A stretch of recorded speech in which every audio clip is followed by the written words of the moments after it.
Putin has been urgently written off by his own people. Kremlin insiders are preparing an ambush for the dictator. The battle for power has begun. Wow, the apocalypse has hit Russia. The oil empire is going down the drain. Money for the war has stopped flowing into Moscow. Ukraine has taken away the empire's wallet. The aircraft fleet is living out its last months. The skies over Russia are locked down. Putin's famed superweapon is hitting his own, and the Shadow Fleet has taken a full hit from the SBU. Is this a hint at the imminent end of the Russian Federation? All this and more in our episode Hellpoint. An emergency. There is a real war for the throne in the Kremlin. Dmitriev and Lavrov have clashed head-on in a ruthless struggle for influence over Putin. Old allies have turned into enemies, and in their game, the dictator is just a piece on the chessboard. The high offices of Moscow no longer hide the chaos. The empire is falling apart, and the internal power struggle resembles a deadly tournament without mercy. Who will emerge from this battle as the victor is still unknown, but what is happening behind the Kremlin's doors is shocking the entire world. Don't miss it. The one who is causing problems for the Kremlin's old guard. On the orders of President Putin. I spent 2 days in the United States, was received positively, and had some very open conversations. Kirill Dmitriev, the head of the Russian Direct Investment Fund, has long been dubbed Putin's negotiator in the US. He is also called one of the architects of those very 28 points of Trump's peace plan. After Trump's new term, Dmitriev's importance to the Kremlin increased sharply, and now he has become one of the key participants in Russian-American contacts and negotiations on resolving the war in Ukraine. As of today, we are excited to announce that significant progress has been made and new developments are now available for everyone to experience. Dmitriev is in fact serving as one of the Kremlin's main diplomatic channels.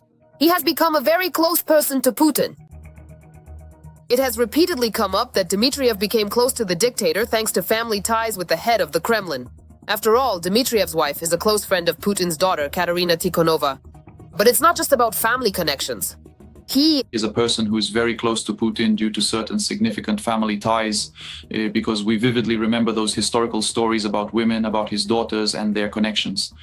And how did he even get into this circle in the first place?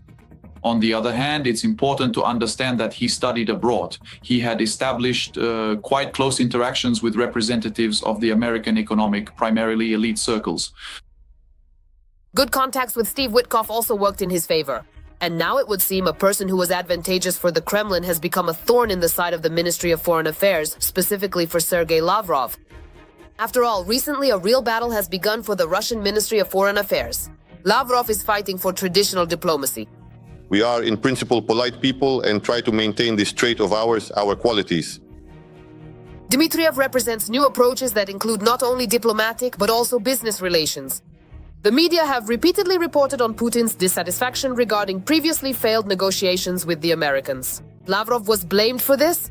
After that, Lavrov virtually disappeared from the public sphere.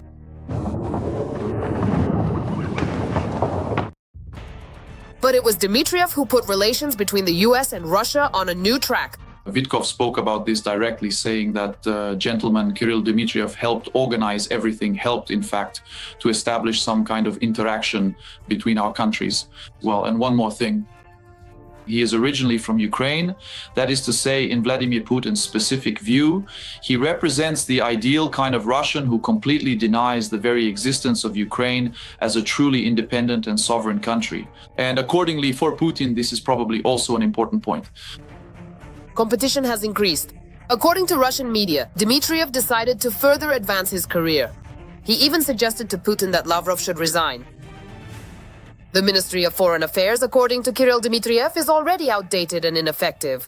Traditional diplomacy is archaic, so it's time for one of Russia's key diplomats to retire. This is about the future because he spoke a bit more about the future. Lavrov's team is aware of this, so they are preparing to put compromising material on Dmitriev on Putin's desk. Dmitriev goes to America and tells all sorts of things there. It's very unfortunate that he's doing this. We've gathered some information on him. We'll soon pass it on to Vladimir Vladimirovich. After that, Dmitriev should end up under investigation. At the very least, he should be stopped from leaving Russia. I'm saying this directly so that Dmitriev doesn't get any bolder. Diplomacy is inappropriate in his case, said a source close to Lavrov. The competition has turned into a conflict, and this conflict between Lavrov and Dmitriev has been going on for almost a year now. According to journalist Ivan Patrushev has questions about the new negotiator. He stated that Dmitriev is crossing the line when he makes promises about cooperation between Moscow and Washington, especially in the Arctic region. Nikolai Platonovich had a conversation with the president. He noted that Dmitriev is, of course, a talented negotiator, but he has clearly overstepped his authority. The relationship between the head of the Russian Foreign Ministry and Putin's special envoy has become extremely tense. However, according to experts, it has been noted that Dmitriev, a key individual in these discussions, has expressed a clear and unequivocal lack of interest in the ongoing proceedings. This stance is particularly significant given the nature of the situation. Furthermore, the position articulated by Lavrov, a prominent figure whose views carry considerable weight, has been clearly defined and communicated, outlining a specific approach to the matter at hand. And in terms of informal personal connections, Dmitriev has most probably already even surpassed Lavrov in some ways. And according to experts, Lavrov will not be removed. Besides, Putin values people who have worked with him for years. But will anyone dare to remove Putin himself? Russian journalists, citing their sources, have shared a very interesting detail. Dmitriev is very ambitious and not entirely honest with Putin. Sergei Viktorovich believes that Dmitriev is not completely honest with the president and is playing his own game with the Americans, counting on a higher position in the future, the source said. He did not specify whether this referred to the post of prime minister, foreign minister, or even president. The latest negotiations in Moscow have shown just how influential Kirill Dmitriev is in the negotiation process with the Americans. And this is a very important part of the history of Russian diplomacy. But will Dmitriev's ambitions be enough to get him to the post of president? The question remains open for now, since they are still in a stage of confrontation with Sergei Lavrov, whom Dmitriev has clearly sidelined with his new ideas. Every voice matters. Join our community, support independent journalism and help us bring you the truth from Ukraine. Become a member of Ukraine today. Join us now. The spectacle is beginning. Putin's oil money is burning up before our very eyes, and the state the dictator built on black gold is falling apart at the seams. Friendship is at the epicenter of events, and Kremlin tears are flowing like a river. The Ukrainian armed forces have gone on the offensive, a record that has shocked the world. Our forces have planted a time bomb under Russia's oil storage facilities. You have to see this. It seems Moscow is choking on its own helplessness. Could this be the end of the oil empire? All about this in the following report. Once again, the Druzhba oil pipeline has exploded on Russian territory. This was reported to several Ukrainian media outlets by sources in the GUR.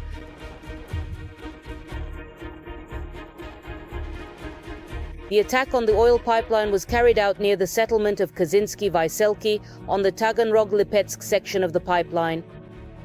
According to the sources, explosives with remote detonation and additional flammable mixtures were used to achieve greater burning. The Druzhba oil pipeline is used by Russia to transport oil to Eastern and Central European countries. This is far from the first strike on the Druzhba pipeline. Back on August 13th, Hungary accused Ukraine of a drone attack on the Druzhba oil pipeline distribution station in the Bryansk region. At that time, a fire broke out at the facility, which was involved in supplying Russia's military-industrial complex.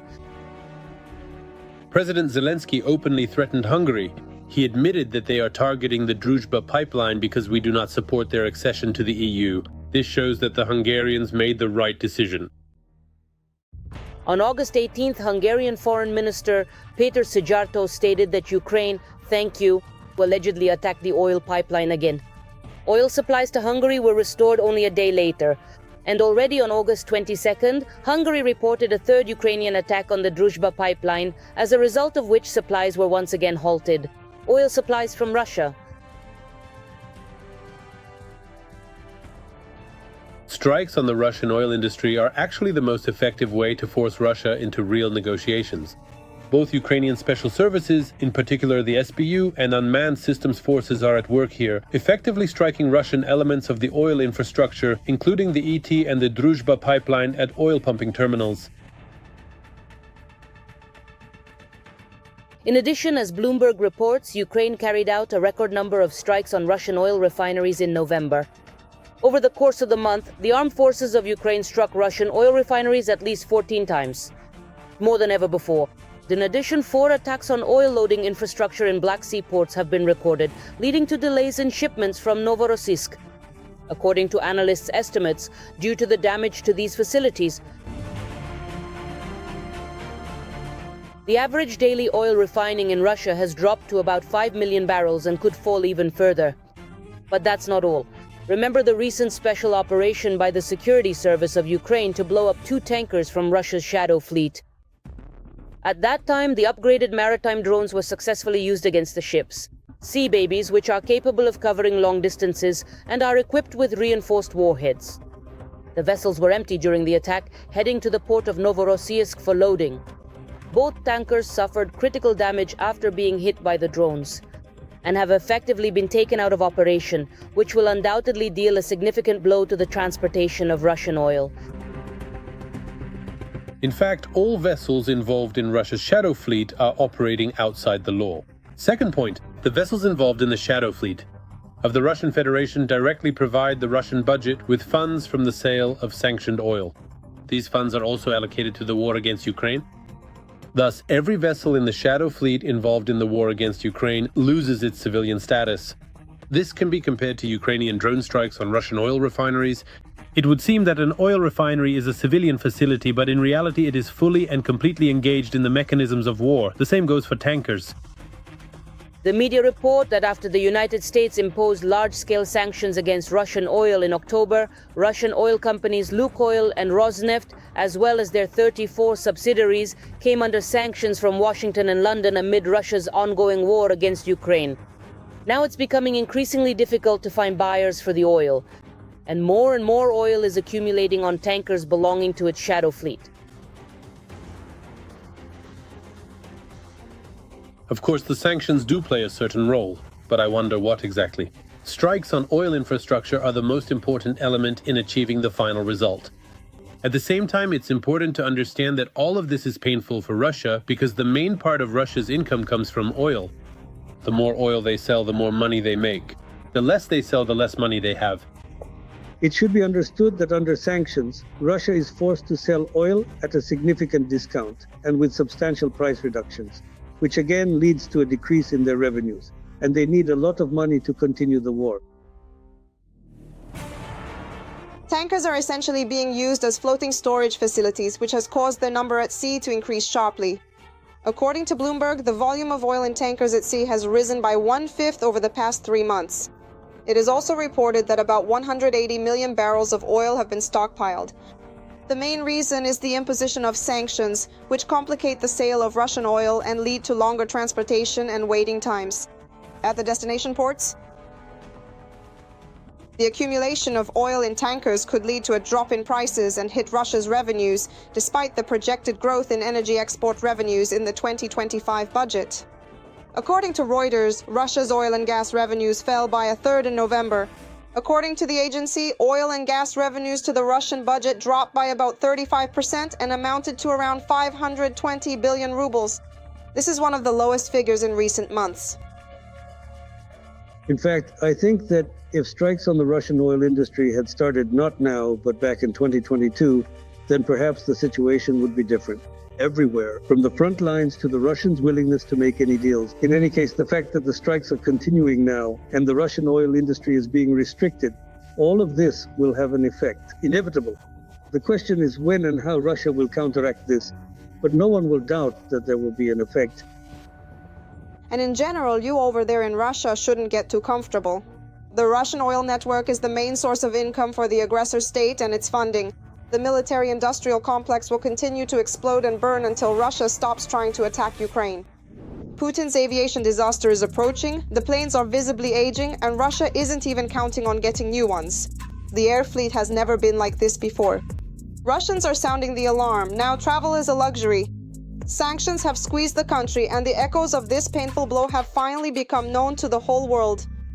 The skies over Russia are empty, and Rosaviatsia is desperately trying to cover up its failures. However, the countdown has already begun. Is it really time for the dictator to switch to an armored train and forget about airplanes? We'll talk about this in just a moment. Russian planes are breaking down more and more often.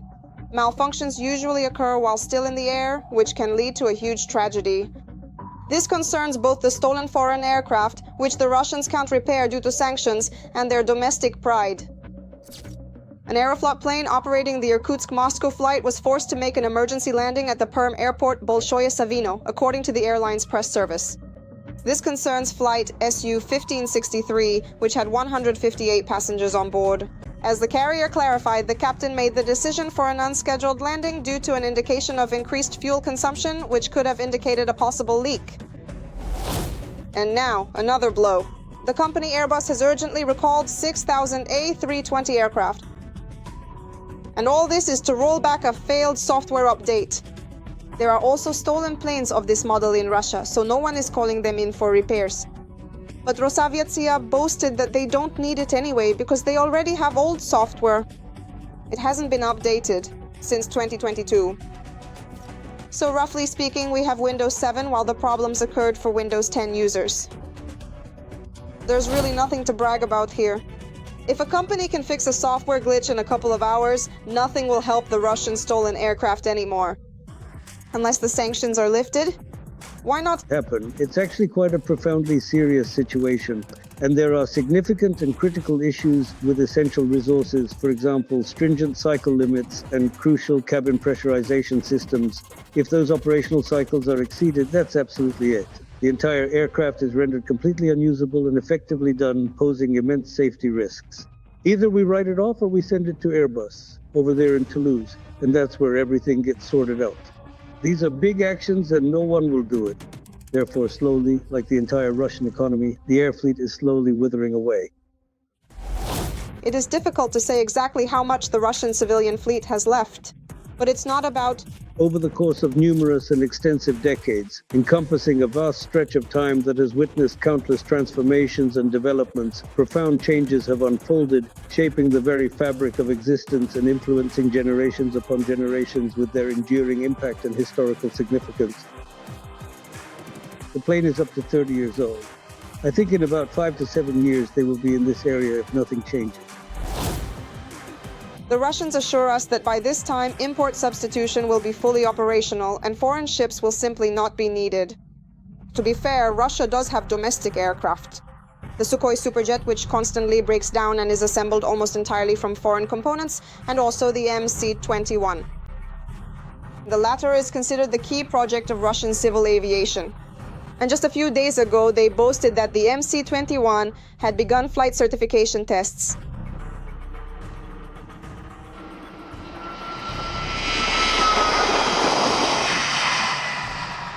But the start of serial production for the MC-21 was originally planned for 2017. Then the dates were postponed. And now, no, there is still no serial production. Rostec is boasting about the tests. And just like in 2010, they went to Dubai to show off a mock-up of the plane. They are making 2, 3, maybe 5 units of the MC-21. All of these will undergo testing. There are many stages before the plane can be put into operation. Right now, they're practically at the beginning of the stage. It's hard to say how long the test will take. Meanwhile, Russia's civil aviation is disappearing before our eyes. Here, the routes have been completely pulled out. This is external. Here I am. The exact same thing. The failure of the century. Putin's superweapon fell apart before the eyes of the whole world. The Sarmat missile didn't even have time to lift off before it instantly turned into a pile of debris. The Kremlin is in a panic, Russians are in shock, and the propaganda machine is trying to cover up the traces of the disaster. Was this weapon really just a shiny wrapper for empty promises? And what is Putin going to threaten with now? The answers are coming up in just a moment. A unique missile system with no analogs in the world is already practically in service with the Russian army. Back in June 2023, Putin was making such statements. In the very near future, the first operational launchers of the advanced Sarmat complex, equipped with the new heavy intercontinental missile, will officially go on combat duty. It's already December 2025 outside, and yet another weapon with no analogs still isn't on combat duty. There's nothing like it in the world. Like Sarmat, and for some reason it's not on duty with us either. It will be on duty soon. Following the latest failed tests at the Yasny Cosmodrome in the Orenburg region, the Sarmat intercontinental ballistic missile is still not on combat duty. It's still a long way off. Hold me back, I'm filming.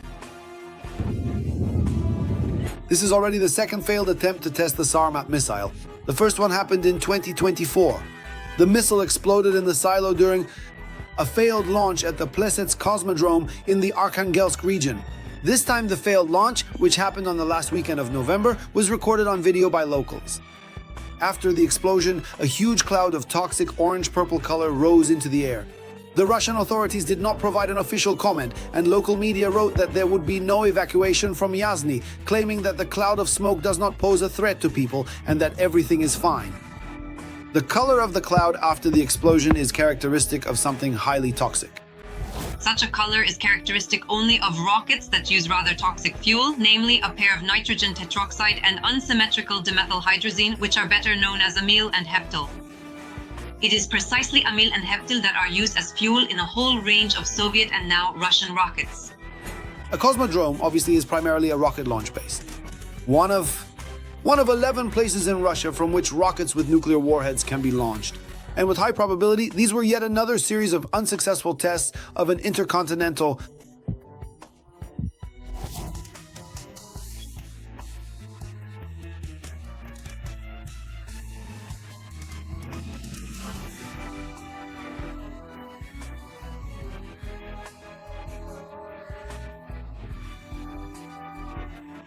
Both the shape of the missile and, most importantly, the location from which it was launched point to the Sarmat.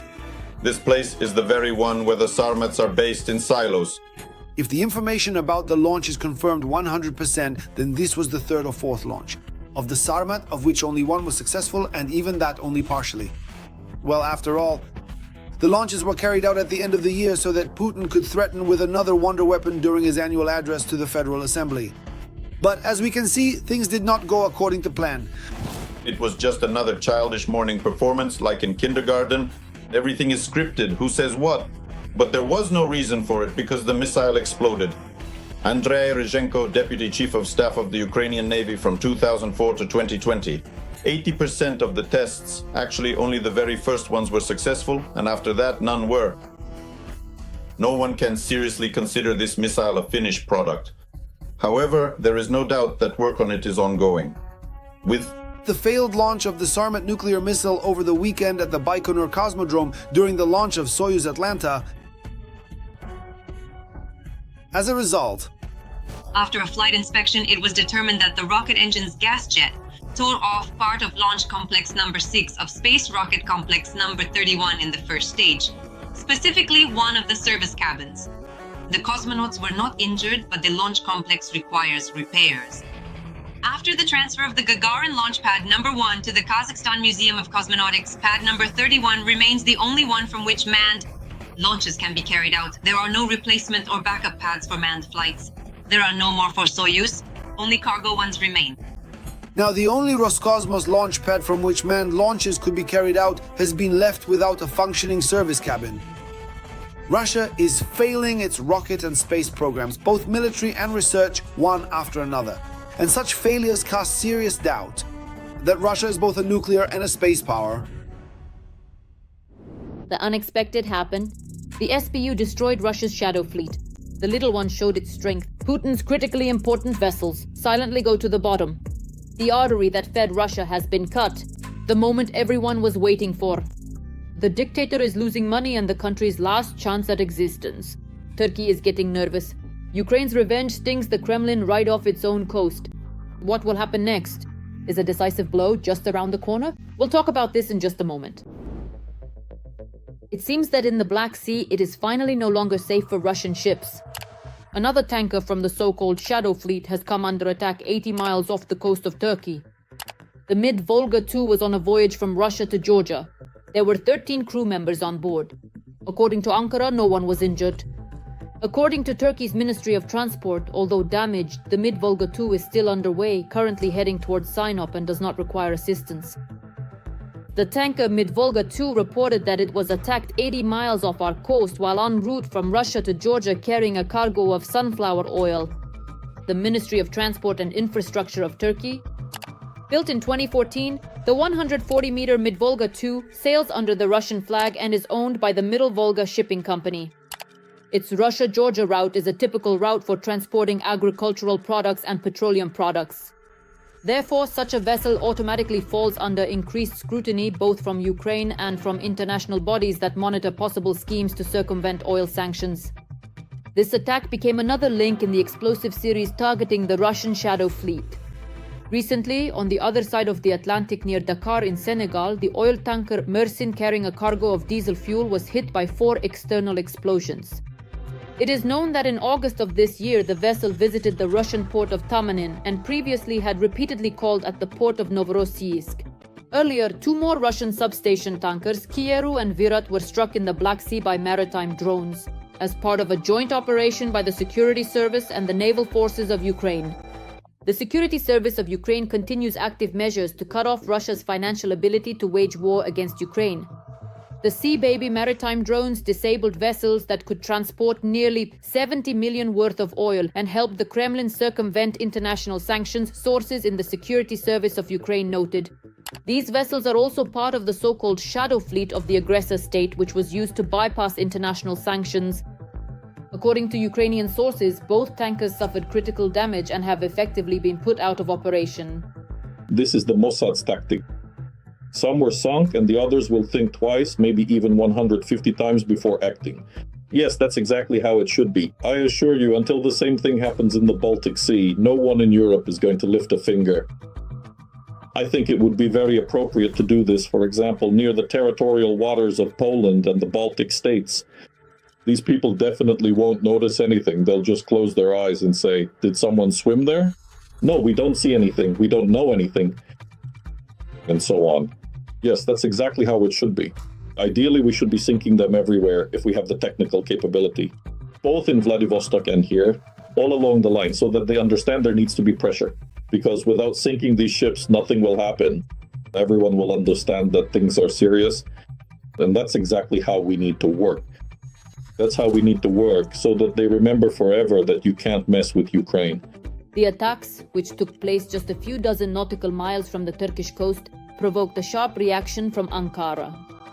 Turkish President Recep Tayyip Erdogan called these events a worrying escalation of the situation. The war between Russia and Ukraine is clearly affecting security, shipping in the Black Sea. On Friday, a worrying escalation occurred in our exclusive economic zone when merchant ships were attacked. In particular, we cannot in any way justify these attacks. They threaten the safety of navigation, lives, and the environment in our exclusive zone. As we can see, the Russian shadow fleet can no longer feel safe anywhere. The strikes by Ukrainian naval drones as well as the high-profile attacks on tankers show that the Kremlin is losing its freedom of maneuver at sea. And every destroyed or disabled tanker, this is not only a financial blow to Moscow, but also a serious blow to the ego of the Russian Tsar. But that's not all. At the same time, Kiev is striking at Russia's rear, motherland. In November, the armed forces of Ukraine attacked Russian oil refineries with drones at least 14 times. According to Bloomberg, this is a record number of strikes on Russia's strategic oil infrastructure since the start of the full-scale war. That's all from me for now. This was me, Darina Hutsakalo. Even more explosive news in our next broadcast. And in the meantime, don't forget to subscribe and hit the like button. See you soon.